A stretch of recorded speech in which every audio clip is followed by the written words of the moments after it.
Today we're talking all about how to fully engage our authentic self. Welcome to another video. For those of you who are new here, my name's Nena and I'm a life coach that specializes in personal development. Here at this channel, we talk about everything having to do with our emotional well-being, understanding our own psychology, and living our most awesome life possible. So if you aren't already a subscriber, please take a moment and become one because we definitely want you to stay connected. Now on paper, it seems like it would be really simple to act as our authentic selves, but we have to keep in mind that there are actually a lot of factors that are pulling us in the opposite direction. So this may cause us to kind of feel that we need to alter who we are as people, or at minimum, kind of conceal who we really are. One of the biggest reasons for this is social pressure. Now I know as adults it seems like we wouldn't be susceptible to societal pressure or peer pressure, but that's actually not the case at all. One thing that really showcases this is a series of experiments they did in the 1950s that are really, really fascinating. These were called the ash line experiments.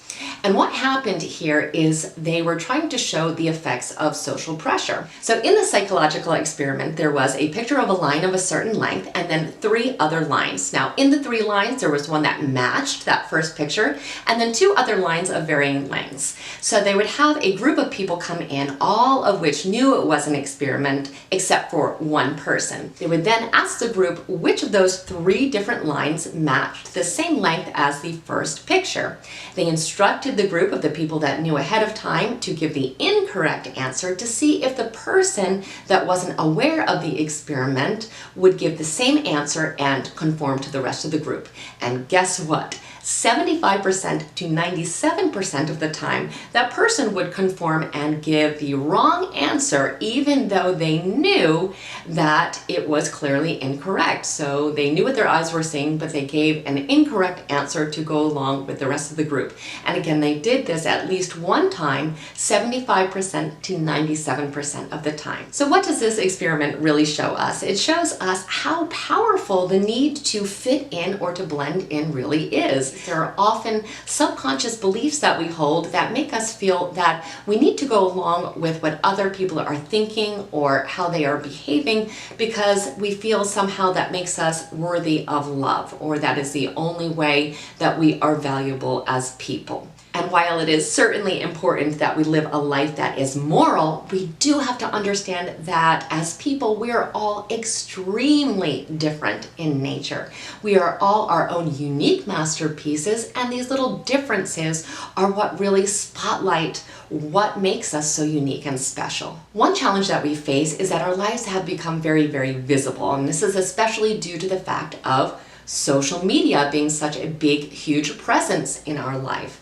People can look at our profiles, look at our pictures, look at the things that we are posting, and make judgments on that. And that can often make us feel that we're not enough, or that we're not good enough in some way, that other people are better than we are, or that we need to change how we really think, how we really look, because we want to get the praise of other people. Another factor is that out of love for our families or for our peers, we may feel that we need to change or hide how we really believe to be more in alignment with how they believe or what they think is good. This can often lead us to subscribe to belief systems regarding politics or religion or relationships or any other factor in our lives that we don't necessarily agree with because we think it's what other people want us to believe or want us to think. This can lead to a lot of anxiety and a lot of pressure because we feel that if we really showed who we were as people, we would be a disappointment. And another problem is that our own culture and our own society really values superficiality and perfection,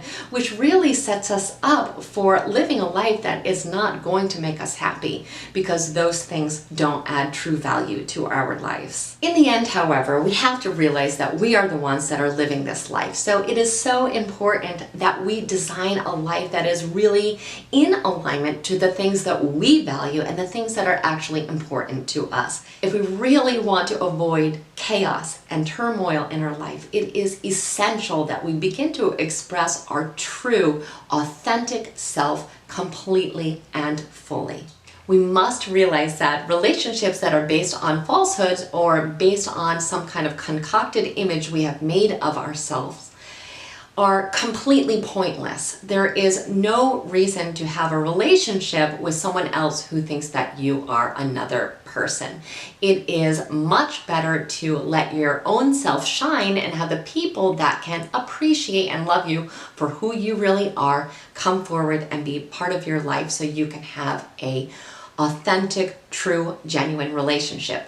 But that can't happen until you put your genuine self out there. And keep in mind also that there is no way that every person is going to like you. So even if you are spending a lot of time and energy, constructing this image that you think is going to be acceptable to the most people possible, there will always be people that don't like you. No matter what you do, there's no person that likes every other person. People have preferences. Some people like broccoli and some people do not like broccoli. Some people will like you and some people will not like you no matter what you do. So it's much better to take that pressure off yourself and again, let your true self shine. And once we've reflected on all these different things, we need to start working on the aspects of our life that are unhappy. So a lot of times we are projecting something that isn't true because we aren't happy with our real life, but we have to realize that there are so many aspects, if not all aspects of our life that we can change. So if there are things that you feel are undesirable about yourself, then go ahead and start to work towards changing them. It's never too late to even completely change your life. But happiness is in your hands. So if there are things that you can be doing that could make you happier or make you feel that you are more happy about your own life, then it is imperative that we take those steps. And if we really want to live a genuine life, we've got to focus on 3 factors, which is self-acceptance, self-awareness, and mindfulness. And it is so important during this process that we are constantly giving ourselves self-love, self-care, and positive affirmations. We need to be our own cheerleader. We need to be looking in the mirror every day and telling ourselves how wonderful we are. We need to constantly be telling ourselves how wonderful we are because guess what? Our brain believes anything that we tell it, and we are probably in the habit of giving ourselves some really negative affirmations all the time, which is making us feel that we do need to hide our authentic self or construct a new version of ourselves that isn't authentic. But if we reinforce that self-acceptance and self-love, then it's going to start getting a lot easier to show the world our own genuine self. There is nothing more rewarding than just being able to be you and to be proud of it. And remember, the key is self-acceptance, self-awareness, and mindfulness.